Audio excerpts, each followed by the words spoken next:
Sì, grande risposta perché oggi secondo me è stata la partita più difficile di tutte le partite disputate fin qui. L'ottava partita secondo me è stata la più difficile perché veniamo da una sconfitta, da una sconfitta tosta da digerire, e abbiamo dato merito agli avversari come oggi comunque diamo merito a questi ragazzi qui dei Gunners perché veramente è una squadraccia, io già l'avevo vista, giocano bene, è una squadra tignosa, cattiva, con ottime individualità.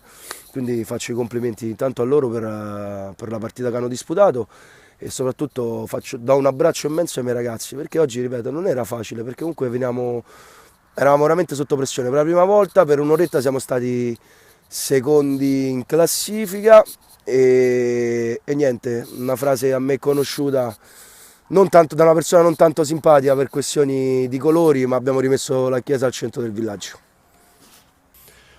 Sì, sì, sì, Adrian Perez è un grosso giocatore, ma noi perlomeno non lo scopriamo oggi. È un ottimo ragazzo, si è messo sempre al servizio della squadra, al nostro servizio. Noi ci siamo affezionati in un modo particolare perché è un ragazzo speciale, ma come lui anche cos'è. A volte sono stati anche non convocati, non hanno mai battuto ciglio. Ripeto, ogni volta che vengono al campo comunque fanno bene entrambi.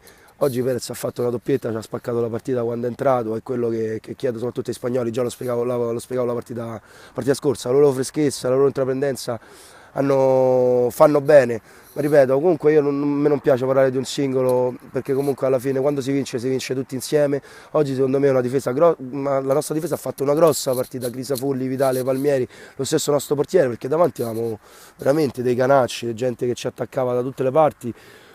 Gli stessi centrocampisti hanno fatto una partitona. Valentini, che era la prima partita che disputava con noi, si è mosso benissimo, ha avuto un minutaggio più corto perché comunque la prima partita è tanto che non giocava, però ha fatto il suo, come Navissi, uguali.